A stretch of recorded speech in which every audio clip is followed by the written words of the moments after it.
Welcome to this edition of the Boon of Wireless podcast, coming to you as always high above the streets of northern New Jersey at ANJ Media. Yes, New Jersey. Did you know that we have a whole lot of celebrities that were born in New Jersey? Everybody knows about Bruce Springsteen and John Bon Jovi and Hoboken's own Old Blue Eyes, Frank Sinatra, but we also claim Meryl Streep, Jack Nicholson, Tom Cruise, John Travolta, Bruce Willis, Whitney Houston, Chelsea Handler, Ice-T, Danny DeVito, Peter Dinklage, and George from Seinfeld, Jason Alexander. I'm not from New Jersey, but I've lived here longer than any other place I have actually lived. Yep, New Jersey, it's underrated. Hey, Andrew, before we start, I was just made aware that for the second consecutive year, my company, Atrium Unlimited Consulting, has been named the North American Wireless Consulting Firm of the Year by Corporate Vision magazine. How about that? Well, thank you to our friends at Corporate Vision. And why don't we just go ahead and jump into today's guest. Our guest today is an accomplished senior executive, board of directors member, and tech industry thought leader. Her experience ranges from entrepreneur to Fortune 100 corporate officer to executives in one of the most successful private companies in the world. Today, Sally Lange leads Slang Consulting, a certified woman-owned consulting firm working with innovative global tech companies on the leading edge of change. Andrew, Slang Consulting. Do you think that her email once upon a time was s.lang and she saw the word slang and that's how she named her company? I really don't know, John. All right, well, I guess we'll have to ask her. All right. Anyway, prior to starting Slang, Sally led a national team at Sprint and was an executive through its $26 billion merger with T-Mobile.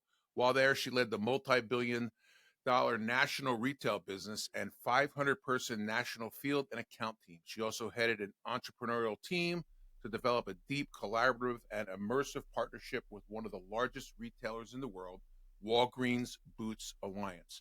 Prior to Sprint, Sally spent over a decade in leadership roles with global supply chain company Brightstar, whose rapid growth she helped lead from multi-million-dollar revenues to over $10 billion in revenues in 50 countries worldwide. She created and was president of Brightstar's global retail services business, which expanded to 6 continents. She was also head of global marketing and led the U.S. sales, marketing, and retail teams during her tenure. Today, Sally is an advisor to a number of technology companies, served as a member of the Consumer Technology Association's executive board, and co-founded Executive Women in Wireless. She's also on the board of trustees for the CTA Foundation, serves as a board member on the board of Industry Leaders Wireless Division and Retail Council. Sally is a frequent writer and speaker on varied topics, including innovation and disruption, retail and technology, trends, age tech, sustainability, supply chain, 5G, and AI. Wow. What the hell is she doing here? All right. In all seriousness, please welcome to the broadcast, Sally Lange. Sally, how are you? I'm great, John. Thank you so much for having me. It's great to have you here on the broadcast. Coming to us today, north of Chicago, Illinois. Right. All right. Terrific. Well, welcome to the Boon of Wireless. Today, I'd like to have a discussion with you about something that you call age tech. Not sure who you're quoting when you say aging is the most significant force shaping the global economy. So why don't we start and jump right into it with some statistics about aging population of America and how this is currently impacting our wireless industry. Sure. Thank you. I think it starts with never in history have we had as many people reach old age as we are right now. The baby boomers, for example, the 73 million baby boomers in the next 6 years will all be 65 or older. We also have a situation where we'll have more people over the age of 65 than under the age of 18 for the first time in history. And in fact, by 2050, we have right now about 1 in 6 people are over the age of 65. By 2050, it'll be 1 in 4. So all of those circumstances are built by a bunch of macro situations. One, we had the baby boomers, right? So we had a lot of people who were born at a certain period of time who are now reaching that age. 2, we're living longer. Chronic disease used to kill people much earlier, cancer, diabetes, other types of disease, which now luckily we've created a lot of improvements in innovation in health, so our people are living longer. But reality is, biologically, you do get, as you age, things start to decline. And then the third thing that I think is a macro challenge that really age tech can address is, particularly in the US, we used to have a lot of multi-generational homes. So people kind of lived together, and as grandma got older, she stayed in the home, right? And so the family could take care of her. Then this amazing statistic I found, 73% of people over the age of 65 are either living as a couple or single. So we really don't have that infrastructure that has been traditional, coupled by the fact that the average life span right now is 20 years past retirement, so 85 years old. So we're just living a lot longer. And the infrastructure we have in place today is traditionally things like assisted living or nursing homes, and there's not even room for how many people want to get in there now. Not to mention, last stat, 90% of people really want to age at home. They'd really prefer to live at home, what they know is that they're comfortable with, the community that they want to be in, near their family and friends. So, we're in a challenging situation that's only going to get more challenging as this happens. And I think this is where technology really needs to step up. Okay. I read a statistic recently that said that the products and the infrastructure that is serving the aging population of our country with regards to wireless alone is going to be exceeding $2.7 trillion in the next couple of years. So that tells me that there is room for continued growth as, again, people are living longer. They need connectivity, especially to your point, when they're out of the home. Traditionally, you had, 3 generations of a family in one home. They need to be connected. They need to have innovative products to help them. And we're going to talk about some of those products today in the broadcast. And as the younger generation are getting their first phones, and I'm not going to sit here and try to justify should they be 8, 10, 16, when you should have your first wireless device, but that bodes well for a lot of companies. Again, for example, I'm a big fan of Consumer Cellular and what they've done over the last 20 odd years in addressing the older market, um, you know, that didn't need big buckets of data and has been very successful. 4 million subscribers, big buyout for a couple $1 billion years ago. But so that's a good sign for our industry that there is, uh, no pun intended, longevity, so to speak. That's right. Yeah, right. But what is exactly age tech, and why is it so important? It's kind of strangely enough, it's a newer field, and it really Hmm. is creating products and services and solutions that are specific to the need of older adults. I'll use the term older adults or seniors kind of interchangeably. Um, I think there's a myth that perpetuates to a lot of people that older people don't use technology, and that's absolutely untrue. Virtually everybody uses technology. My mom is 88 years old. She uses her iPad every single day. She's on her phone every single day, right? My dad used to read a Kindle book every single day, one book a day. So it's not that they're not able to use technology. And so I think that is something we should push aside as something that's perceived. The reality is they want technology that works for them. And I think the other myth that I want to make sure we're thinking about is just because you're a certain age doesn't mean that you are old, right? So, I mean, think about people that you know who are 65. I wouldn't say that that's somebody that you consider to be somebody who would be heading to a nursing home tomorrow, right? It really is based on personal situations and personal needs. So that's part of the challenge. I think we have traditionally looked at older adults as those are elderly, they're going to, they're dotty, maybe they maybe have lost some cognition, and that's not always the case. But reality is technology can help fill the gaps, but we also have to create technology in a way that it's going to work for them. So that means making it very easy to use, making it naturally accessible.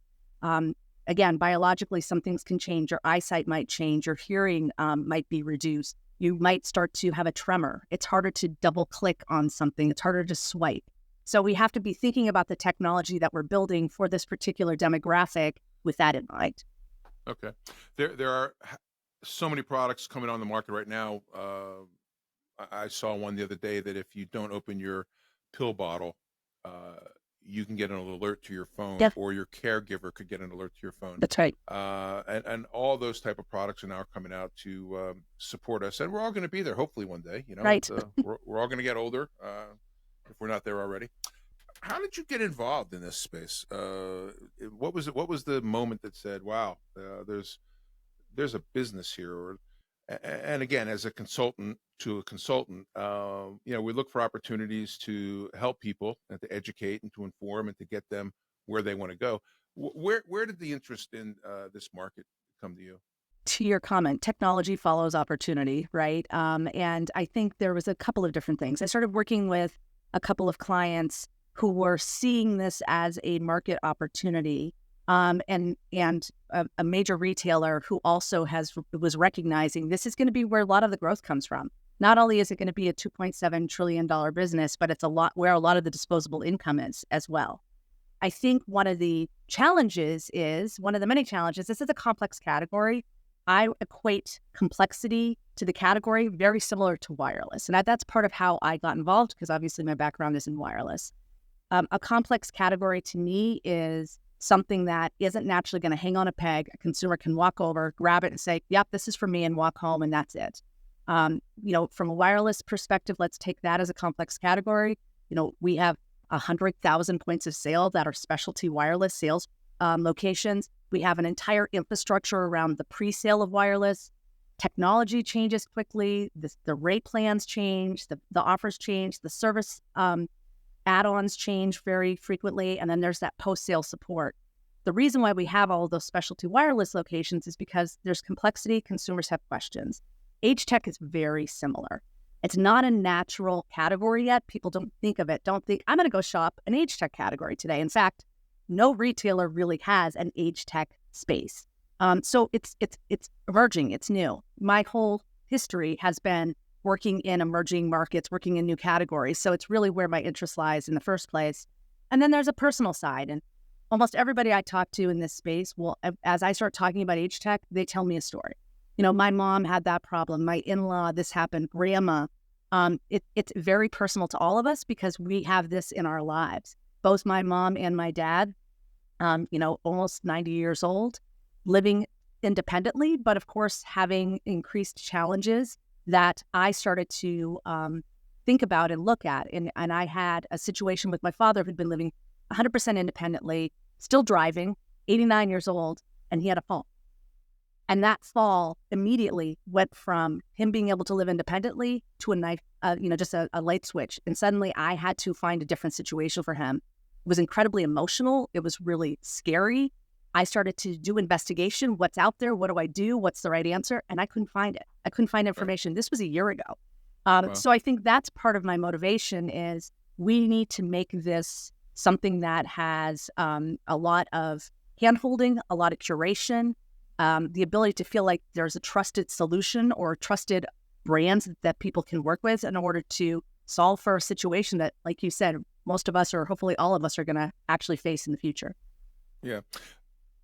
With the statistics you gave us that 1 in 4 are going to be over 65 soon, there are major retail chains, big box stores, Walmart, Target, Best Buy, drug chains that are out there. Why haven't they put together an age-specific category to serve this growing part of the population? I think they all are thinking about it, right? And especially the more progressive ones are thinking and recognizing this as a challenge. Retail tends to have categories that are specific to, an electronics category or a pharmacy area or a health area. And this kind of bridges that gap. Age tech can be anything from connected home, and outfitting your home with sensors, toilet seats that are going to be connected, security, things like that. It can be things like telehealth. It can be very health-driven where I'm actually talking to my doctor. It can be remote monitoring. I've got some kind of, connected device that I'm wearing that's then transmitting information back to my doctor's office. It can be about connectivity and removing social isolation. It can be mobility. Maybe I can't drive anymore. So it fits so many different categories. It's really hard to make a single location within a retail store focused on the need. And then again, as I said before, the need of your family member or loved one is going to be unique. So there's not going to be an out-of-the-box solution that says this is going to fit for everybody. Take this home, you've got it solved. That is always a complicated retail experience. How do I show that in a retail location without necessarily a dedicated person standing there who can have a conversation like we see in wireless, right? Who can have a conversation, who can really expose the dialogue with the customer. Hey, tell me a little bit more about the person that you're thinking about. Let me help you put together the right products and services. We will get there. We have to get there, but that I think is one of the major gaps. Yeah, we spoke earlier before today about what makes this so complex, and is it finding a certain section in the store, or we talked about lack of innovation, and is it also not selling to the senior per se, but selling to the caregiver? Yeah, it is two customers, at least two customers, and that's also different. The one thing I can kind of use as an analogy is maybe a parent purchasing for their child. That might be a way to think of it. But reality is, regardless of who pays, you've got two really important target audiences. You've got the caregiver.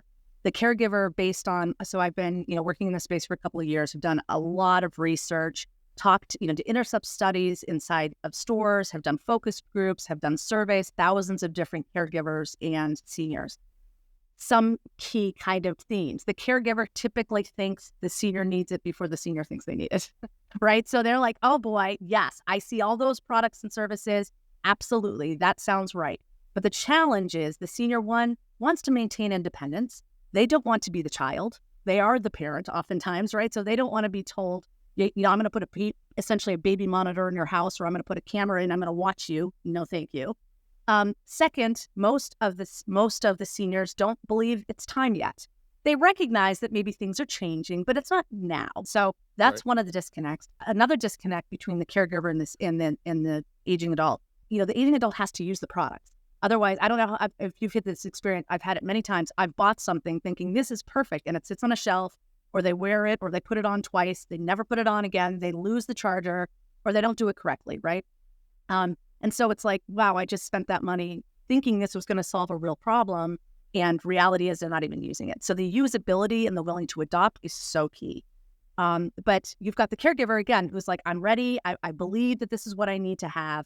And you typically have the senior saying, not sure, or I don't want to be confused by it. Yes, I use technology, but I don't want to have to call you or the grandkids for tech support every day. And frankly, nobody wants to be tech support every day. So you've got a lot of issues with getting the adoption associated. And then there is kind of the pricing and the model, which is things like, I think there's a perspective, and I see it in some of the product that's out there that, everybody's on a fixed income. Seniors don't want to pay a lot of money. That's actually a myth. Seniors aren't needing the lowest possible price. They want to pay for the value that they're receiving, right? They don't want to necessarily have a subscription. They don't necessarily want to sign a contract. That becomes a challenge. And of course, that's how we make a lot of our money, right? Like a lot of our future business processes are, how do I get them on a subscription? So you've got these dynamics that are really challenging, and then add to the caregiver situation, they're usually not making the decision on their own either. They want to reach out to siblings or spouses or whoever to say, what do you think? Do you think mom will use this? Should we do this or not? Should we sign up for this? So again, something hanging on a peg doesn't equate to that buying process. There's a lot of pre-work that has to be supported in order for people to adopt. And we know how well it goes when 5 family members get together and decide what's good for mom or dad. Right. Yeah. All right. So before we jump into the opportunity, let me dial back a couple of years. During the pandemic, we saw a huge increase in telemedicine, obviously. And I think that was where 5G and all this other good connectivity came into place.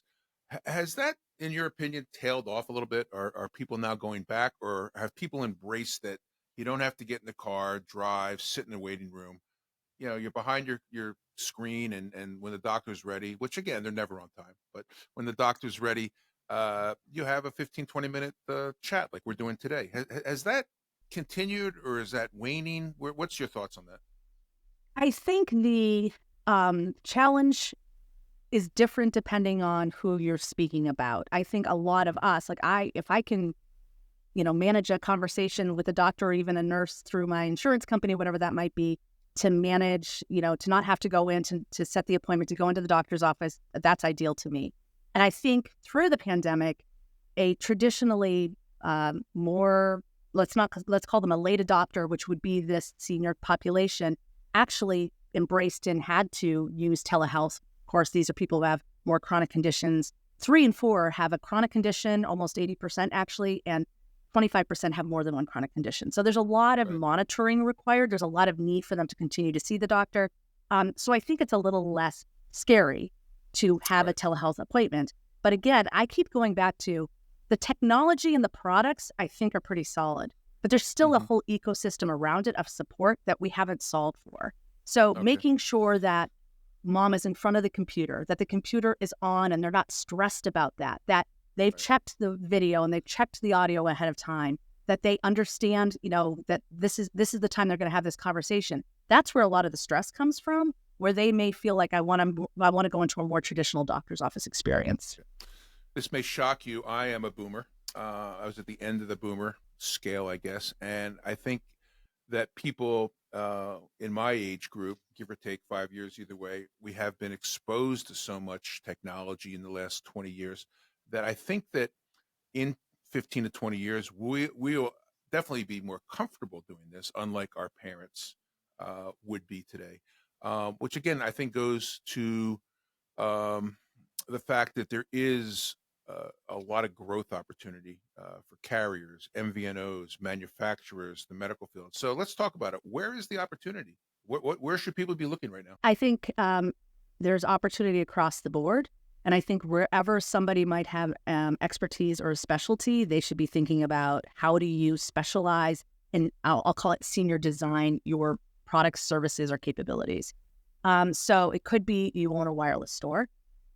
Make it super easy for a caregiver and or their aging adult to enter the store and have a conversation. Train people to have a different dialogue that might be a little bit challenging or a little bit different than what you would normally have when you're trying to sell straight wireless. Have products and services inside the store that make sense for this particular group of people, and engage in strategic partnerships where there's so many people trying to enter the space. Again, over-the-counter products are coming at a very fast pace. For instance, hearing aids up until 2020, October of 2020, were a healthcare provider prescribed product.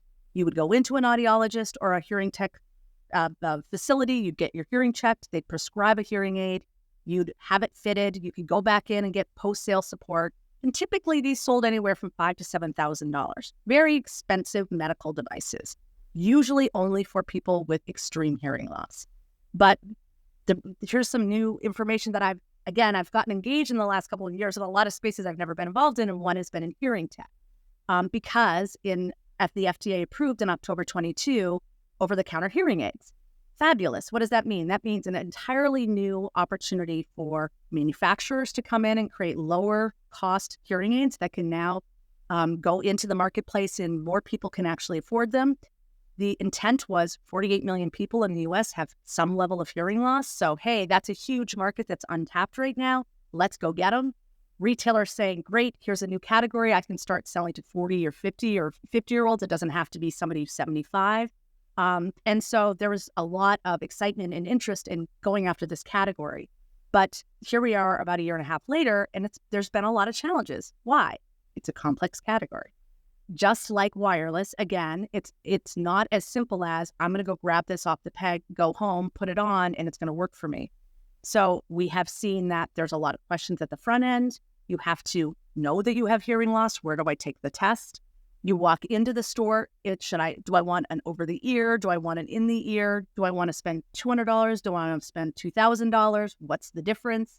I don't recognize this brand. This brand is brand new, so I don't know if I trust it.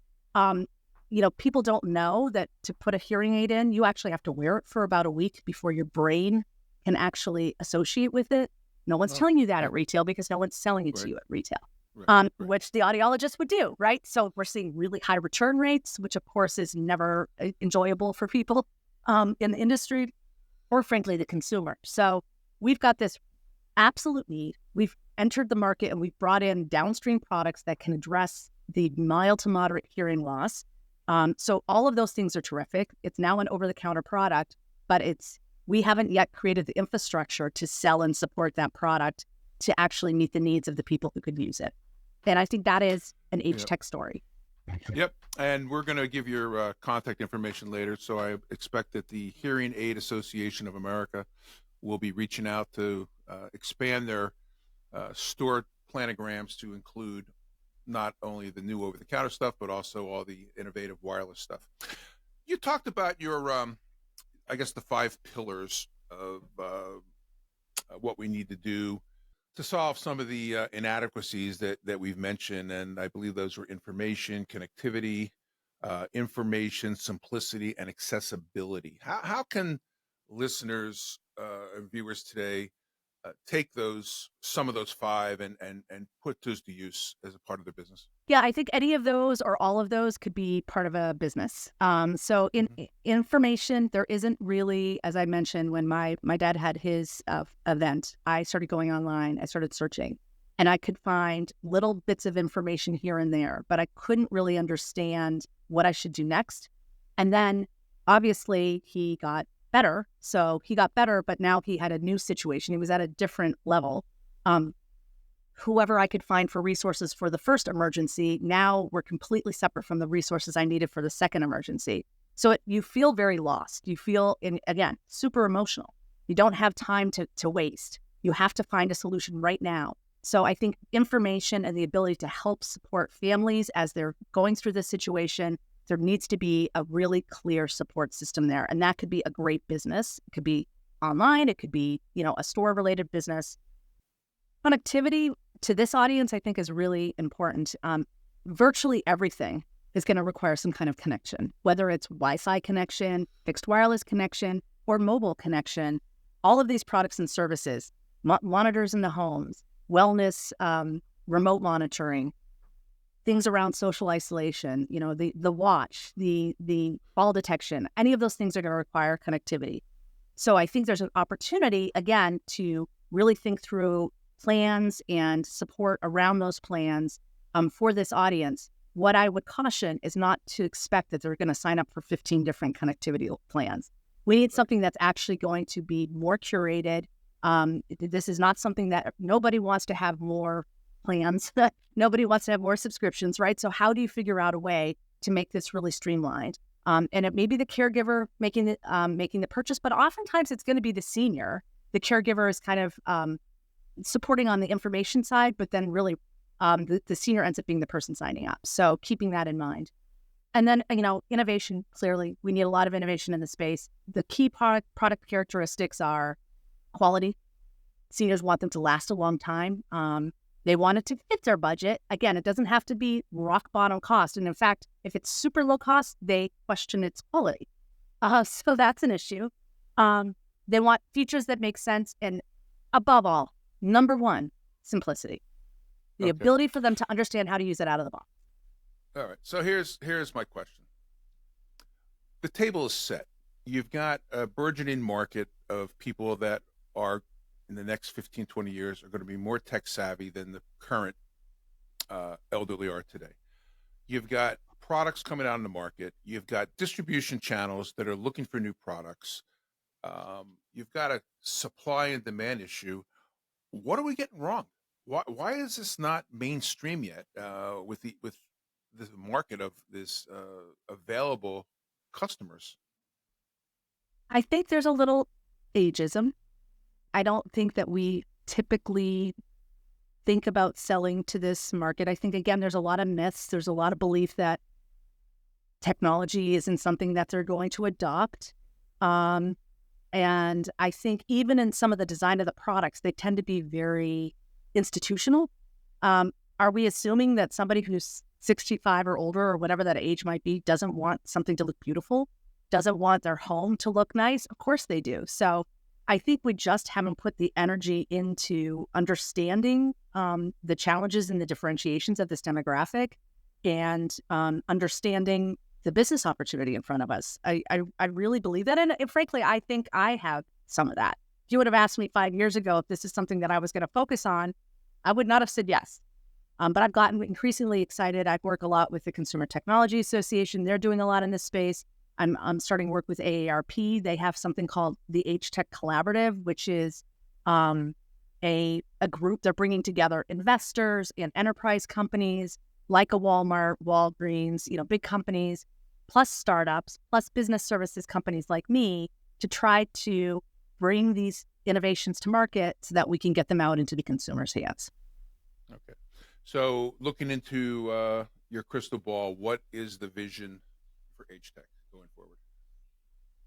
I would like it to be something people are excited to shop. I would like it to be something that feels like I'm extending my independence and my lifestyle.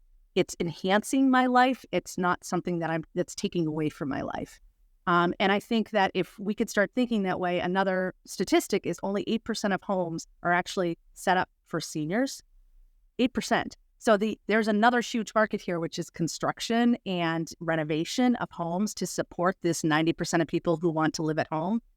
I think the ability to integrate these technologies in a way that is just part of your life, right? I think of a great example would be Alexa or other voice products. Now, many people use them as just they've integrated into their life. And in fact, seniors like voice activated because it's not something you have to teach them. All you have to say is what you want and it will happen. And in fact, Amazon found that Alexa was being used by their consumers in a lot of ways for them to check in on their parents. So it became a use case that wasn't something that was necessarily built for a use case, but then became one.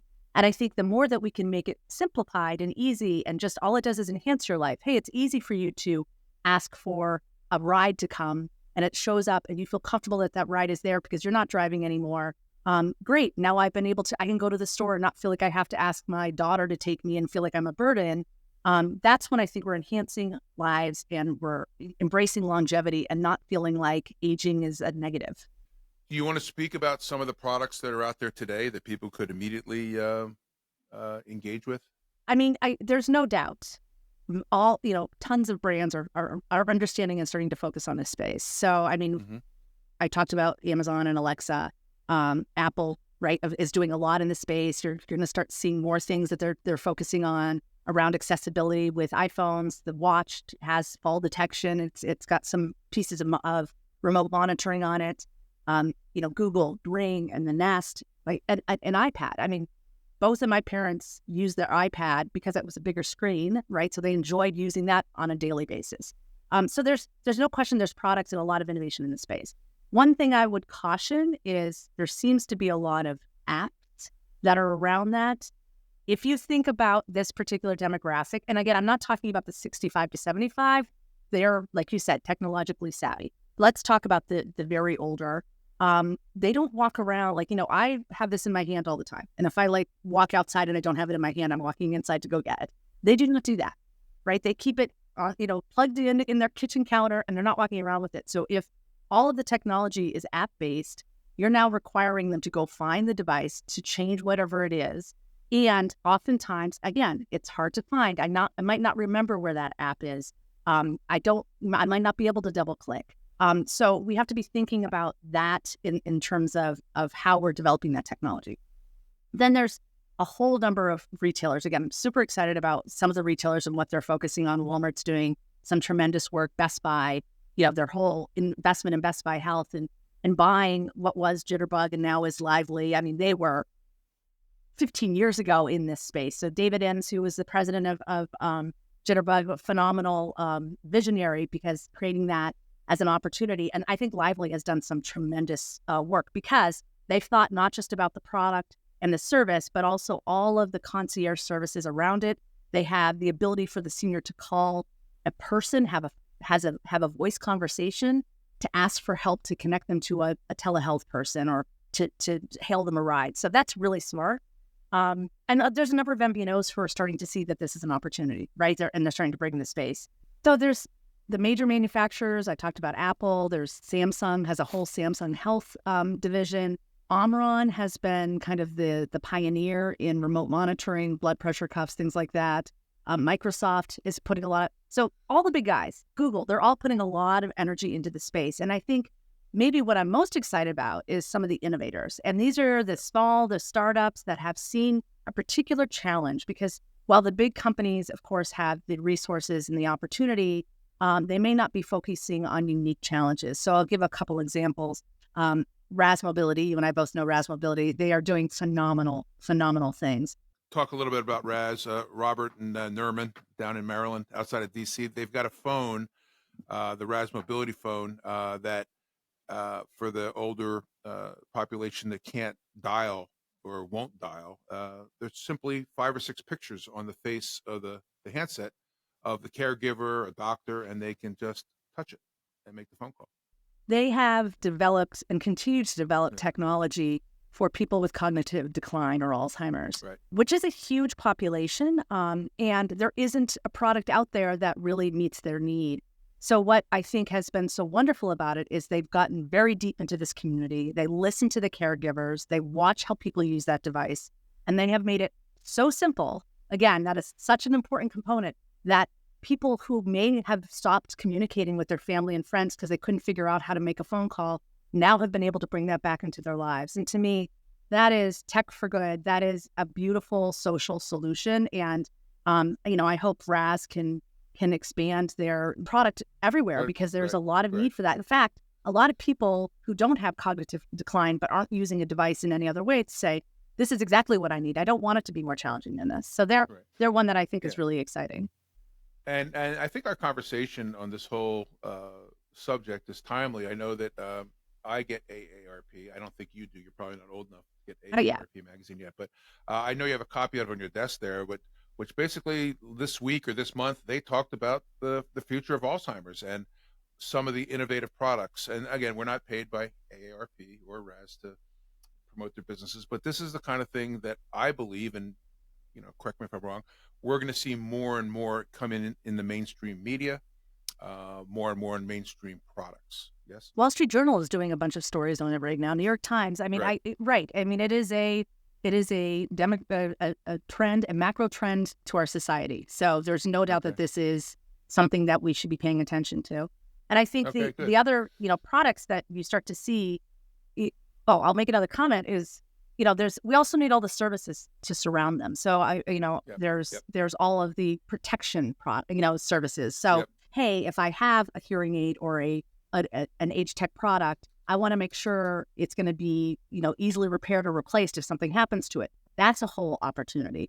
So device protection, warranty. Exactly. Yes. Think about all the things, again, we've built in wireless that now we can translate into an entirely new category. And these are new products, new connectivities that people are going to need and want that can expand our business beyond just trying to get the same subscriber to switch from one carrier to the other.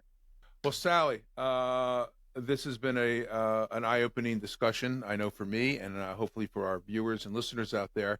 How can people reach Slang?